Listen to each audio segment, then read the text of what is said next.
Husband ని head of the family అంటారు, మరి వైఫ్ సంగతి ఏంటి? వైఫ్ ని నెక్ ఆఫ్ ద ఫ్యామిలీ అంటారు, ఎందుకంటే నెక్ ఎడ్ తిప్పితే హెడ్ అడ్ తిరగాలి, గుర్తుపెట్టుకో.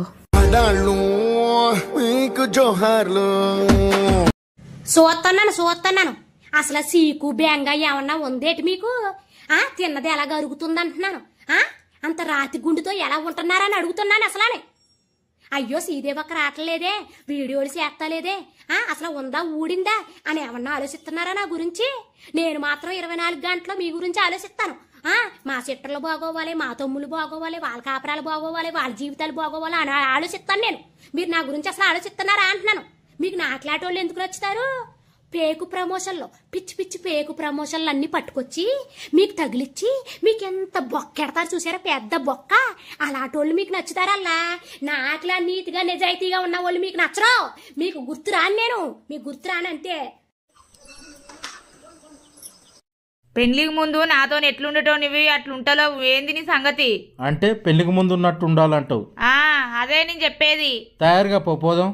ఎక్కడికి పోదాం? ఒక సినిమా చూపెడతా, ఒక బిర్యానీ తినబెడతా, ఒక ఐస్ క్రీమ్ తినబెడతా, రాత్రి 11కి మీ అవ్వారింటి కాడ దింపేస్తా. మళ్ళా మా అవ్వగారింటి కాడ దించచ్చు ఎందుకు?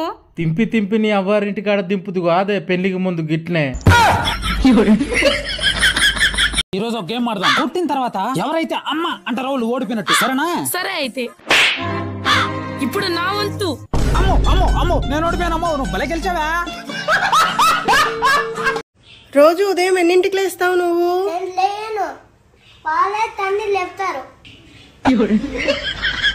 హలో వదినా, నిన్న వంట చేసినప్పుడు కూర మాడిపోయింది, అన్నయ్య తిట్టారని చెప్పావు కదా వదినా. ఈ రోజు నేను టీవీ చూస్తూ సీరియల్ మత్తులో పడి కూర మాడగొట్టాను వదినా. తెలివిగా నేనేం చేశానో తెలుసా? ఆ కూరకు మాడు మసాలా ఫ్రై అని పేరు పెట్టి దాన్ని ఎదిరింటి ఆవిడిచిందని చెప్పి మా ఆయనకి పెట్టాను వదినా. లోటలు వేసుకుంటా తిన్నాడు తెలుసా? అమ్మా వేనా, ఈ వార్త విన్నావా?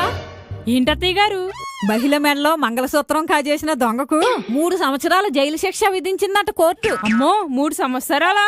తాళిబొట్టు కాజేసినోడికి 3 ఏళ్లే జైలు శిక్ష, అదే తాళిని మెడలో కట్టినోడికి జీవితాంతం శిక్ష. నీ ఒర్రుడుకు అగ్గిదలుగా ఒర్రకే, నువ్వు ఒర్రుడుకు నా చెవులో ఇల్లు కట్టుకున్నట్టు అయితాంది.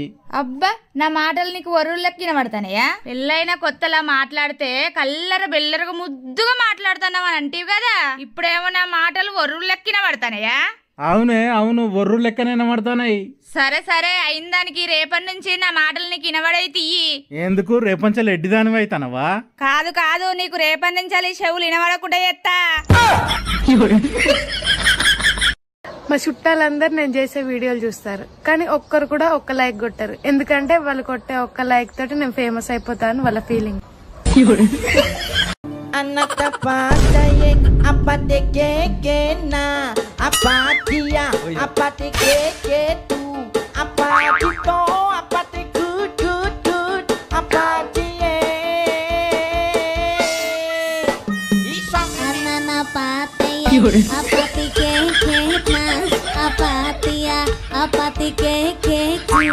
apati to